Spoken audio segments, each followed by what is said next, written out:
Akibat dari tusukan itu tadi, Phoenix langsung kebangun dari tidurnya. Terus waktu dia buka mata nih ya, dia ngelihat Yuka itu lagi duduk di atas dia sambil pegangin pisau yang barusan aja dia pakai buat nusuk Phoenix. Posisi pisaunya itu masih di dalam perut Phoenix dan saking dalamnya tusukan ini tadi, sampai-sampai gagang pisaunya tuh ikutan masuk ke dalam perut. Dan di sana Yuka malah tanya ke Phoenix, "Phoenix, kamu cinta aku nggak?" Karena takut ntar bakalan ditusuk lagi. Phoenix pun jawab, "Iya, aku cinta kamu kok." Terus Yuka bilang, "Aku juga cinta kamu. Kalau gitu, ayo kita mati bareng-bareng."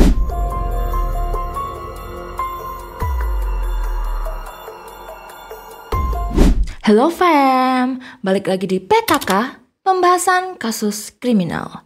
Di episode kali ini kita bakalan bahas tentang kasusnya Yuka Takaoka yang terobsesi banget sama satu orang cowok. Sampai-sampai dia itu nekat buat menghabisi nyawa cowok ini tadi supaya enggak ngelirik cewek lain. Nah anehnya, setelah ngelakuin aksinya ini tadi, bukannya dihujat ataupun dikucilin, si Yuka ini tadi tuh malah jadinya punya banyak banget fans yang belain dia. Cuman gara-gara dia tuh cantik. Banyak banget nih ya orang-orang yang bilang kalau si Yuka ini tuh cewek yang dere idaman kayak di anime. Bahkan banyak cowok yang bilang kalau mereka itu rela dihabisin nyawanya sama Yuka asalkan bisa pacaran sama dia. Gila banget gak sih? Oke, langsung aja ke pembahasannya. I hope you're ready. Phoenix Luna lahir di sebuah kota bernama Tochigi di daerah Tokyo Barat. Di sana dia tinggal bersama kedua orang tuanya dan juga ketujuh saudara kandungnya. Jadi mereka kayak 8 bersaudara gitu, keluarga besar ya. Nah sayangnya, waktu Phoenix ini masih kecil, kedua orang tuanya tuh mutusin buat cerai. Dan setelah cerai ini, kedua orang tua dia tuh sama sekali nggak mau ngurusin anak-anaknya. Jadi Phoenix dan ketujuh saudaranya ini tadi akhirnya diserahin ke panti asuhan. Yang berarti setelah perceraian kedua orang tuanya ini, Phoenix nggak cuma kehilangan sosok orang tua, tapi dia juga terpaksa harus terpisah dari saudara-saudaranya. Selama di panti asuhan ini, dia bersyukur sih karena ya paling enggak dia dapat tempat tinggal dan juga makanan. Tapi ya namanya di panti asuhan, semuanya pasti ya serba terbatas. Dan karena itu, Phoenix berusaha buat keluar dari panti asuhan itu secepat mungkin yang dia bisa. Sampai akhirnya waktu Phoenix umur 15 tahun, dia keluar dari panti asuhan itu dan berusaha buat mencari kehidupan sendiri. Setelah keluar dari panti asuhan ini, awalnya Phoenix itu kerja jadi semacam kayak kuli bangunan gitu, tapi cuman bentaran doang. Terus dia mutusin buat berhenti, entah karena alasan apa. Dan setelah berhenti kerja ini, dia kan jadi nggak ada sumber pemasukan. Dia pun akhirnya jadi lontang-lantung, gak ada tempat tinggal. Kadang numpang ke rumah temen, kadang kayak dia tuh ke kafe-kafe 24 jam buat numpang tidur di sofa. Karena Phoenix nyadar gak bisa hidup kayak gitu terus, akhirnya dia mikir kayak yang, gimana kalau aku nyoba ngelamar di host club aja? Kalian tahu gak host club di Jepang tuh kayak gimana? Ntar deh aku jelasin ya sekilas. Jadi di Jepang itu kan bisnis apapun yang berhubungan sama pacar khayalan tuh rame banget dan sangat digemari gitu. Mulai dari pacar 2 dimensi, pacar android, bahkan kalau kalian mau nyewa pacar harian itu juga bisa loh. Beneran ada tempat dimana kalian tuh bisa ngerental pacar dan tarifnya itu dihitung harian. Entah kalian harus bayar berapa gitu. Jadi host club itu ya kurang lebih kayak gitulah ya. Tapi bukan pacar sih, lebih kayak ya sesuai namanya, tempatnya itu di bar. Ada 2 jenis namanya host bar sama hostess bar. Kalau hostess bar itu tuh pelayannya cewek-cewek, kalau host bar itu pelayannya cowok-cowok. Ya jelasnya kalau yang hostess bar, pelayannya kan cewek-cewek tuh, berarti ya customernya itu ditujukan buat cowok-cowok. Sedangkan host bar yang pelayannya tuh cowok-cowok, customernya ya ditujukan buat para cewek-cewek. Sedangkan untuk job desk, para host bar dan hostess bar ini tuh tugasnya ya harus berpenampilan menarik, dan juga harus pinter ngerayu customer. Jadi mereka tuh di sana tugasnya kayak gombalin customer gitu, bikin mereka ngerasa seneng, hibur mereka, ngajak ngobrol. Dan sebisa mungkin mereka harus ngajak para customer ini supaya mau beli minuman-minuman yang ada di sana. Dan minuman-minuman ini karena di bar ya, jelasnya tuh harganya mahal lah. Nah, host bar dan juga hostess bar yang kayak gini tuh rame banget di Jepang. Banyak banget peminatnya. Karena kayak orang-orang yang seharian capek kerja, mereka ngerasa penat, butuh hiburan gitu, mereka bakalan datang ke bar-bar ini tadi tuh buat cari hiburan. Mereka pengen disayang-sayang, dimanja-manja, dirayu-rayu, digombalin, dipanggil sayang, kayak gitu. Ya meskipun sih kalau dari perspektif aku agak aneh aja kita bayar seseorang buat gombalin dan muji-muji kita. Tapi ya mungkin karena nggak kebiasaan aja ya. Yang jelas hal kayak gitu tuh biasa banget di Jepang. Anyways, balik lagi ke Phoenix. Waktu dia ngelamar jadi host bar, ya dia langsung diterima lah. Karena apa? Dia good looking. Sesuai dengan kriteria mereka. Selain good looking ini tadi, ternyata Phoenix itu jago bersosialisasi. Dia pinter gitu, cari cara gimana bisa ngakrab ke customer dan bikin mereka ngerasa spesial, bikin mereka ngerasa nyaman. Bahkan saking jagonya Phoenix dalam ngerayu customer ya, dalam hitungan beberapa bulan aja di sana, dia itu sampai akhirnya bisa menduduki peringkat keempat. Jadi di host bar atau di hostess bar itu mereka punya sistem ranking gitu yang selalu di-upgrade ya. Siapa peringkat pertama, siapa peringkat kedua, dan seterusnya. Jadi di sana foto-foto para host yang menduduki peringkat atas itu dipajang di belakang resepsionis. Yang ini berarti bahwa setiap ada customer datang, mereka bakalan ngelihat daftar host-host yang menduduki peringkat atas itu tadi. Dan biasanya host-host yang menduduki peringkat atas ini tadi, mereka tuh punya tarif yang beda dibandingin yang lain. Jadi mereka bakalan dibanderol dengan harga lebih mahal gitulah. Jadi kayak, oh kamu mau nyewa Phoenix. Phoenix itu peringkat keempat loh di bar kita. Jadi kalau kamu mau nyewa dia, berarti kamu harus bayar segini nih. Dan biasanya orang-orang yang datang ke bar itu kan orang-orang berduit ya. Jadi mereka nggak masalah lah mau suruh bayar berapa juga. Dan untuk Phoenix bisa menduduki peringkat keempat dalam hitungan beberapa bulan aja di sana itu kayak luar biasa banget gitu loh. Karena biasanya yang bisa menduduki peringkat atas itu ya khusus yang udah berpengalaman, yang udah ada di sana lama banget. Tapi Phoenix bisa mencapai itu semua cuma dalam hitungan beberapa bulan aja. Oh by the way, tempat Phoenix kerja itu namanya Club Fusion ya. Nah, setelah kerja jadi host bar di Club Fusion ini tadi, Phoenix itu ngerasa happy banget karena selain dapat akomodasi berupa tempat tinggal, dia juga jadi punya sekelompok orang yang dia ngerasa akrab dan deket banget gitu. Jadi dia nggak ngerasa kesepian lagi.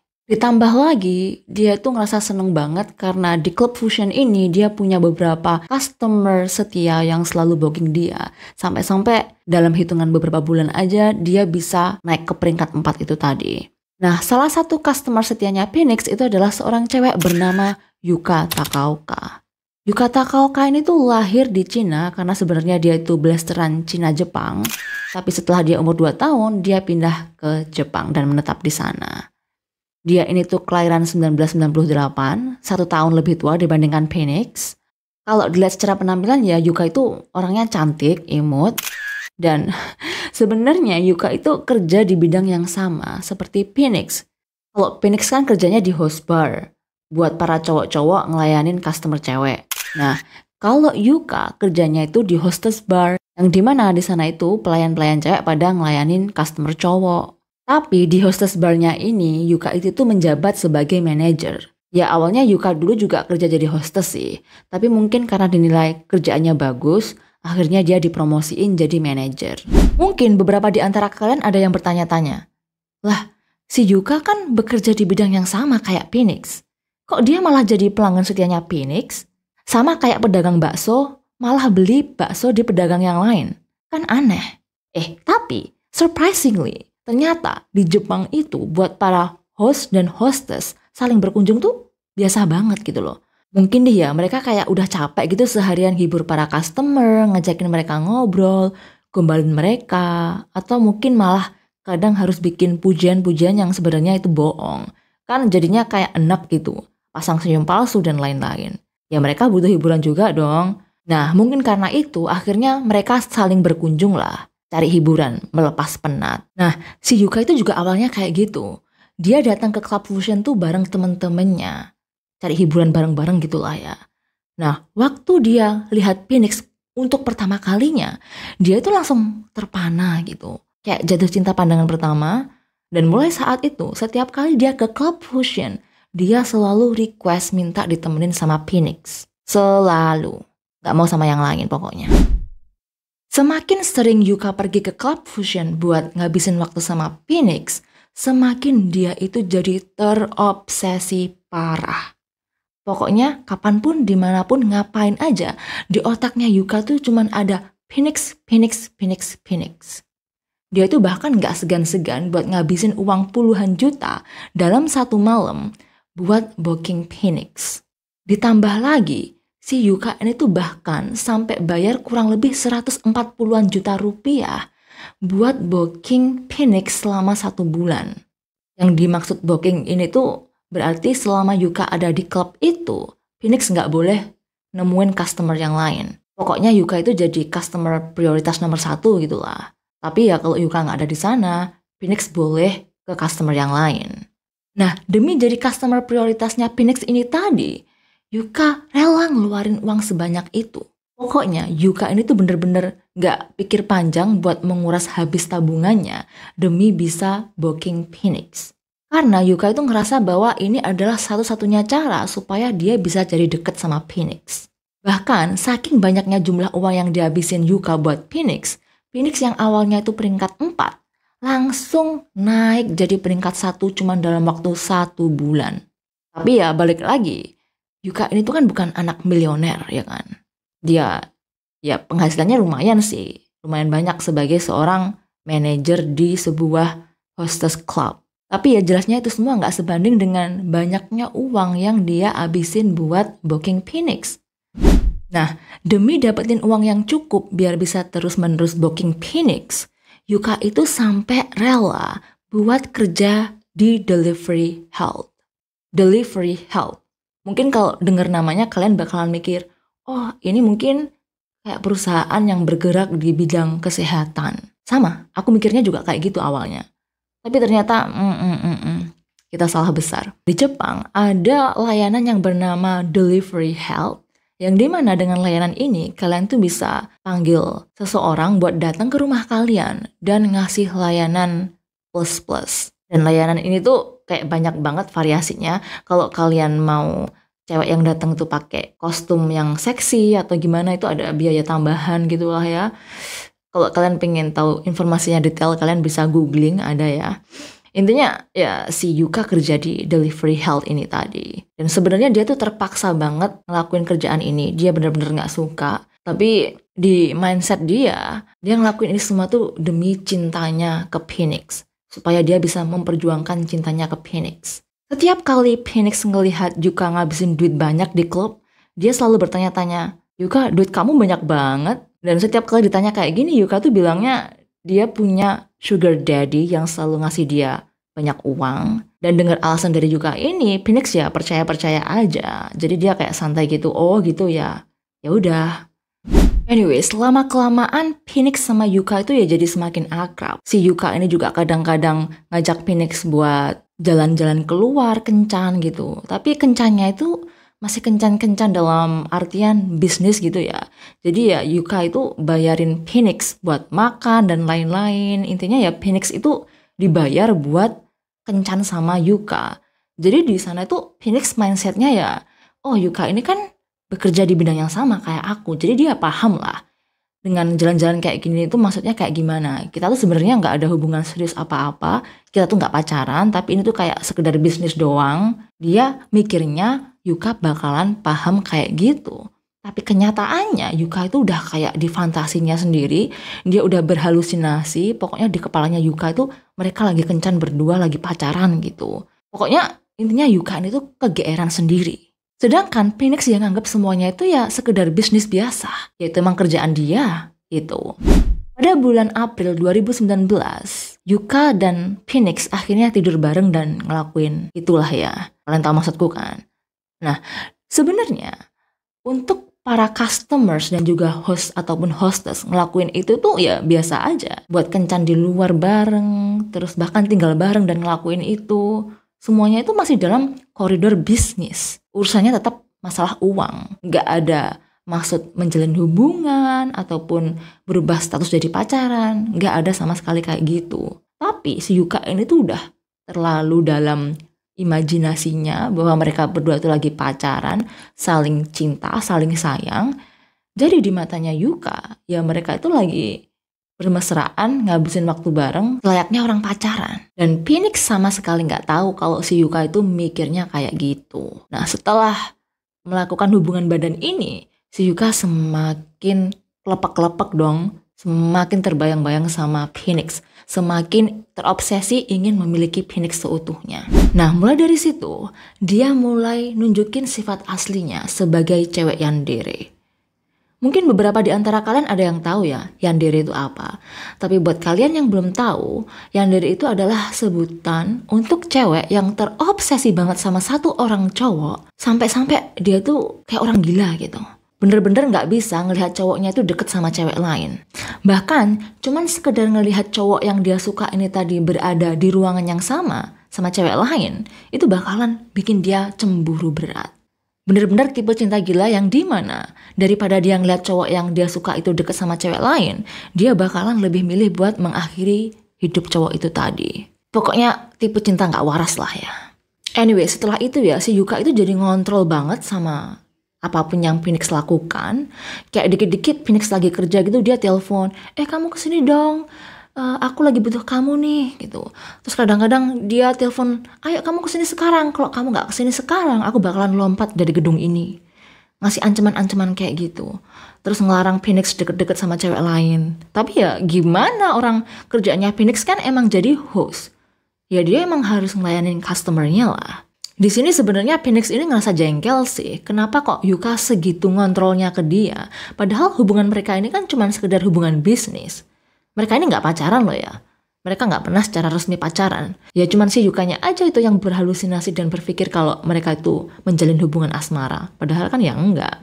Karena Yuka sering larang-larang ini, mereka akhirnya sering cekcok. Dan ya si Phoenix akhirnya berusaha buat menghindar lah ya. Berusaha buat jaga jarak supaya Yuka itu ngerti lah kalau mereka ini tuh sebenarnya nggak ada hubungan apa-apa. Mereka ini cuma sekedar ada hubungan bisnis doang. Tapi semakin dijauhi sama Phoenix, Yuka itu jadi semakin marah. Apalagi dia tuh dapat laporan dari salah seorang temennya bahwa dia tuh ngelihat Phoenix sama cewek lagi di sebuah hotel. Nah, dengar berita ini, Yuka langsung naik pitam dong. Dia langsung panggil tuh si Phoenix buat datang ke apartemennya. Terus dia interogasi, dia marah-marah tuh. Kenapa kok kamu deket-deket sama cewek ini? Terus kamu kenapa kok sampai berduaan di motel? Kalian ngapain aja? Kayak gitu. Lagaknya Yuka itu udah kayak yang lagi mergokin pacarnya selingkuh. Padahal mereka kan gak pacaran. Tapi ya Phoenix berusaha buat nenangin Yuka. Dia bilang, oh kita gak ngapa-ngapain kok. Aku cuma nganterin dia doang. Beneran deh. Dengar penjelasan dari Phoenix ini tadi, Yuka tetap sebel sih. Terus dia bilang, ya udahlah. Pokoknya besok lagi kalau kamu ada ketemuan sama cewek lain, kamu harus kasih tahu aku ya. Terus ingat, kamu harus jaga jarak dari cewek lain. Awas kalau enggak. Dia bilang kayak gitu ke Phoenix. Terus ya Phoenix bilang, iya aku janji gitu. Beberapa hari setelah kejadian itu, Yuka itu dapat chat dari Phoenix yang ngasih tahu bahwa dia itu harus nganterin kliennya minum di luar. Dan ya bisa ditebak, ketika baca chat dari Phoenix kayak gitu, Yuka langsung marah besar lah. Tapi dia gak ngomong apa-apa ke Phoenix. Setelah itu dia ambil jurnal dan nulis betapa sedih, kecewa dan marahnya dia sama Phoenix. Kenapa kok Phoenix setega itu sama dia? Kenapa kok Phoenix itu deket sama cewek lain? Dia juga nulis kalau kayak gini, mending kamu aku bunuh aja. Setelah itu aku bakal nyusul kamu. Jadi kita bisa mati bareng-bareng. Ngomongnya udah ngelantur kemana-mana gitu lah. Dia ngungkapin betapa sakit hatinya dia. Dan satu-satunya cara supaya dia gak sakit hati lagi, ya cuman dengan kematian itu tadi. Pokoknya di jurnal itu dia bilang dia tuh cinta banget sama Phoenix. Tapi kalau kayak gini ceritanya, mending kita mati berdua deh. Kayak gitu. Gak lama setelah itu, Phoenix kan beres tuh nganterin kliennya minum di luar. Nah, si Yuka itu ngechat Phoenix. Dia nyuruh Phoenix buat datang ke apartemennya buat bantuin beres-beres. Dan ya Phoenix langsung datang ke sana lah. Begitu Phoenix datang di sana, ya mereka ngobrol, terus Phoenix bantuin Yuka beres-beres. Terus dia kan kayak udah seharian kerja, ngerasa capek gitu ya. Dia bilang ke Yuka, aku mau mandi dulu ya. Jadi ya Phoenix pergi ke kamar mandi buat mandi di bathtub. Nah saking capeknya Phoenix, waktu dia di bathtub itu, dia tuh sampai ketiduran gitu loh. Terus tapi dia sadar lah, aduh kok aku malah ketiduran di bathtub, wah bahaya nih. Mending aku tidur di kasur aja. Jadi ya dia akhirnya keluar dari bathtub, pakai boxer dan tidur di kasurnya Yuka. Dia niatnya cuman kayak tidur sebentar doang gitulah buat ngilangin capek. Dan sementara si Phoenix lagi tidur ini, Yuka itu ngecek HP-nya Phoenix buat ngelihat isi galeri dia. Dan di sana dia langsung naik pitam ketika dia ngelihat fotonya Phoenix sama cewek lain. Sebenarnya di foto itu tuh mereka nggak lagi mesra-mesraan atau gimana, posenya juga pose biasa doang. Tapi Yuka itu kayak yang berpikir, kenapa sih kamu kok nyimpen foto kamu sama cewek lain di HP-mu? Cewek ini siapa? Pokoknya Yuka itu nggak terima kok si Phoenix bisa-bisanya nyimpen foto dia sama cewek lain di HP-nya. Karena emosi itu, Yuka akhirnya pergi ke dapur buat ambil pisau. Di sana dia mutusin buat menghabisi nyawa Phoenix. Setelah itu, Yuka membawa pisau yang dia genggam ke kamar di mana Phoenix lagi tidur. Di sana dia ngelihat Phoenix tuh lagi tertidur dengan pulas dan tanpa pikir panjang, Yuka duduk di atas Phoenix dan dia pun langsung menusuk perut Phoenix sekeras yang dia bisa. Saking kerasnya tusukan ini tadi, gagang pisau yang dia pegang tuh sampai masuk ke perut Phoenix. Dan cairan merah pun langsung berhamburan keluar dan Phoenix langsung kebangun dari tidurnya. Waktu Phoenix buka mata, dia tuh masih kebingungan kayak, lah kok ada pisau di dalam perutku? Terus dia lihat tuh, ada Yuka yang lagi duduk di atas dia dengan tatapan dingin. Phoenix berusaha ngelawan dong ya. Dia berusaha dorong Yuka supaya dia bisa kabur. Tapi karena posisinya dia itu didudukin Yuka, apalagi dia terluka parah juga kan ya. Jadinya Phoenix kesulitan. Dan di sana Yuka itu malah dengan santainya tanya ke Phoenix, Phoenix, kamu cinta aku nggak? Ya karena takut ditusuk lagi, akhirnya Phoenix jawab, iya, aku cinta kamu kok. Si Yuka dengan tatapan anehnya malah bilang, aku juga cinta kamu. Kalau gitu, ayo kita mati bareng-bareng. Wah, denger ini, Phoenix langsung adrenalinnya naik. Dia entah gimana caranya berhasil dorong Yuka dan dia pun langsung kabur keluar dari kamar itu. Ngelihat Phoenix yang kabur, Yuka itu ya santai-santai aja. Dia nggak keburu-buru mau ngejar Phoenix. Karena dia tahu dengan luka separah itu, Phoenix nggak bakalan bisa kabur jauh-jauh. Jadi dia malah ngambil rokok dan HP-nya dan dengan santai dia ngikutin Phoenix. Sedangkan Phoenix mengerahkan seluruh tenaganya buat berjuang mati-matian menjauh dari Yuka. Dia ngeliat ada banyak banget cairan merah yang tercecer di mana-mana, di lantai, di elevator yang dia pegang tombolnya. Tapi sayangnya waktu dia nyampe di lobi, dia udah bener-bener yang nggak kuat lagi dan di situ dia pun kehilangan kesadaran. Sedangkan Yuka yang selama itu emang ngikutin Phoenix dari belakang, dengan santainya duduk jongkok di sebelah tubuhnya Phoenix yang udah nggak sadarkan diri. Sambil duduk santai ngeliatin tubuhnya Phoenix yang gak berdaya, dia dengan santainya ngeluarin HP, nelpon temennya, ngobrol-ngobrol seakan-akan gak terjadi apa-apa sambil ngerokok. Gak lama setelah itu, ada orang yang lewat di koridor dan dia pun menyaksikan pemandangan mengerikan itu tadi. Jadi hal pertama yang dia lakukan adalah nelpon polisi lah jelas. Setelah nelpon polisi, dia juga ngefoto Yuka yang lagi duduk santai. Lagi telepon-teleponan sama temennya sambil rokokan di sebelah tubuh Phoenix yang udah gak berdaya lagi. Bayangin ya, sehoror apa foto itu. Sebenarnya kalian kalau mau cari fotonya ada sih di internet. Bisa diakses dengan mudah. Ada yang versi disensor, ada yang versi gak disensor juga. Dan foto inilah yang akhirnya jadi viral banget di internet.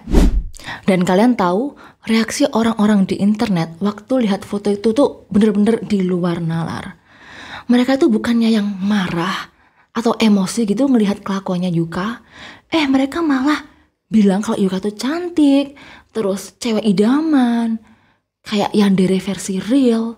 Bener-bener karena selama ini mereka tuh bilang ya, cewek yandere itu cuman ada di anime, cuman ada di manga. Nah, ini versi aslinya. Dan mereka tuh ngerasa kalau itu tuh keren banget. Ya, mereka ngerasa itu keren.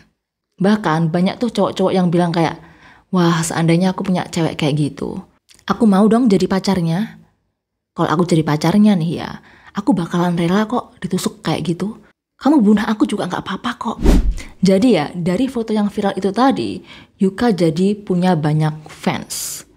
Bahkan banyak juga di antara mereka itu yang bikin fans art. Jadi mereka bikin gambar foto itu dalam versi kartun. Kayak apa sih? Kalian itu ngefans dan nyupport cewek yang barusan aja ngelakuin hal sekejam itu. Kayak yang logikanya itu di mana gitu loh. Anyways, balik lagi ke Phoenix dan juga Yuka. Gak lama setelah polisi ditelepon, mereka pun sampai di lokasi kejadian. Waktu polisi sampai di sana, Yuka ini tuh masih tetap dalam posisi yang sama. Lagi telepon-teleponan sambil ngerokok di sebelah tubuh Phoenix yang udah gak berdaya lagi. Polisi datang tuh kayak bingung banget, ini kenapa kok ada banyak banget cairan merah di tubuhnya Yuka dan juga di tubuhnya Phoenix. Ini yang mana yang korban? Kedua-duanya korban tapi kok yang satunya kelihatan santai banget. Dan di sana mereka akhirnya bisa narik kesimpulan kalau pelakunya ya si Yuka itu. Tapi waktu Yuka diamanin tuh dia santai banget, nggak ngelakuin perlawanan. Wajahnya juga nggak kelihatan ketakutan, dia malah senyum-senyum gitu. Dan waktu sampai di kantor polisi dan diinterogasi, Yuka tuh ya langsung ngaku gitu aja. Dia nggak berusaha nutupin apa-apa, dia bilang kalau emang dia itu berniat buat menghabisi Phoenix. Karena dia itu cinta banget sama Phoenix, dia nggak bisa ngelihat Phoenix deket sama cewek lain. Dan setelah menghabisi nyawa Phoenix ini tadi, dia itu berniat buat mengakhiri hidupnya sendiri. Jadi dia bilang, waktu di lobi, dia itu duduk di sebelahnya Phoenix karena dia pengen mastiin Phoenix meninggal dulu. Setelah Phoenix meninggal, dia bakalan mengakhiri hidupnya juga. Dia bilang ke polisi kalau intinya dia tuh pengen kisah cinta dia sama Phoenix kayak Romeo dan Juliet gitulah. Sementara waktu itu Phoenix langsung dibawa ke rumah sakit. Sesampainya di rumah sakit, dokter tuh bilang kalau kesempatan hidup Phoenix tuh cuma sekitar 20%. Karena tusukannya tuh tajam banget, bahkan sampai ngenain organ liver dia. Tapi ternyata operasinya berjalan dengan lancar dan Phoenix pun berhasil diselamatkan. Tapi ya karena parahnya kondisi Phoenix ini tadi, setelah operasi tuh dia nggak langsung sadar. Dia koma sampai 5 hari. Sebelum akhirnya dia sadar dan butuh waktu berbulan-bulan sampai akhirnya dia bisa kembali pulih. Ada banyak banget terapi yang harus dia jalanin. Pokoknya perjalanan buat sembuh itu sama sekali nggak mudah. Dan saking kecilnya harapan Phoenix buat hidup saat itu, polisi itu sampai mengerahkan segala upaya buat ngontak keluarganya Phoenix. Jadi akhirnya karena insiden ini, Phoenix berhasil buat ketemu lagi sama saudara-saudaranya. Sementara Phoenix berjuang keras supaya dia bisa kembali pulih seperti sedia kala, kalian tahu, fans-fansnya Yuka itu malah lagi sibuk menggalang dana supaya mereka bisa bantu dia bebas dari penjara. Mereka itu sampai bikin akun GoFundMe, tau nggak? Dan dalam kurun waktu 2 hari, mereka tuh berhasil ngumpulin uang sekitar 64 juta rupiah. Gila banget, siapa sih orang-orang ini? Anyway, setelah itu persidangan pun akhirnya digelar pada 3 Desember 2019. Dan yang bikin semua orang itu jadi bingung dan kaget adalah ketika di persidangan ini, Phoenix itu malah tersenyum dengan ramah ke Yuka. Kayak nggak ada dendam sama sekali gitu. Bahkan di persidangan ini dia itu minta ke hakim buat ngeringanin hukumannya Yuka. Karena dia bilang kalau dia itu sama sekali udah nggak ada dendam ke Yuka. Dia juga bilang kalau dia itu ngerasa bersalah karena dia nggak tahu kalau selama ini Yuka itu udah bela-belain jual diri demi dia.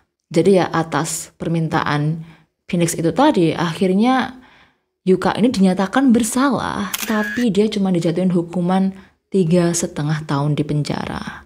Selain itu, Yuka juga membayar uang kurang lebih 640 juta sebagai kompensasi ke Phoenix. Tapi ya sebenarnya uang ini tuh nggak ada artinya apa-apa dibandingkan dengan trauma, luka, dan juga biaya yang harus dikeluarkan buat treatment ya kan. Tapi ya Phoenix ternyata bisa nerima itu semua dan dia juga ikhlas. Jadi ya mau gimana lagi. Anyway, setelah insiden ini, Phoenix kembali ke kehidupannya seperti sedia kala. Dia kembali jadi host bar, terus setelah kejadian ini dia tuh malah kayak banyak customer karena orang-orang tuh pada penasaran kayak apa sih Phoenix yang sampai bikin cewek segitu nekatnya gitu. Jadi malah dia itu akhirnya semakin populer di bar itu. Nama Phoenix Luna itu sebenarnya bukan nama asli dia ya. Nama asli dia itu dirahasiakan. Nah, nama Phoenix Luna itu nama panggung dia. Nama yang dia bikin setelah kejadian ini. Karena dia ngerasa setelah insiden ini dia itu jadi kayak terlahir kembali menjadi pribadi yang lebih kuat. Dan itulah arti Phoenix sesungguhnya. Dari kejadian ini dia juga bersyukur akhirnya setelah bertahun-tahun dia bisa kumpul bareng lagi sama saudara-saudaranya. Oh by the way, sekarang Yuka itu udah bebas ya. Februari kemarin dia udah dibebasin. Sesuai dengan hukuman dia kan cuma 3,5 tahun. Dan kalau kalian lihat Instagramnya nih ya, orang-orang tuh pada suportif banget sama dia. Fans-fansnya itu masih pada setia nungguin kebebasan dia dari penjara. Aneh banget pokoknya. Kalian bisa cek sendiri aja ke Instagram dia. Jadi ya gimana menurut kalian tentang kasus kali ini? Aneh banget sih, ini pertama kalinya aku ngelihat pelaku kejahatan tuh didukung sampai segitunya sama orang-orang cuman karena dia cantik. Bener-bener gak adil sih. Anyways, itu tadi untuk kasus kita pada episode kali ini. Thanks for watching. I'll see you until next time. Bye-bye.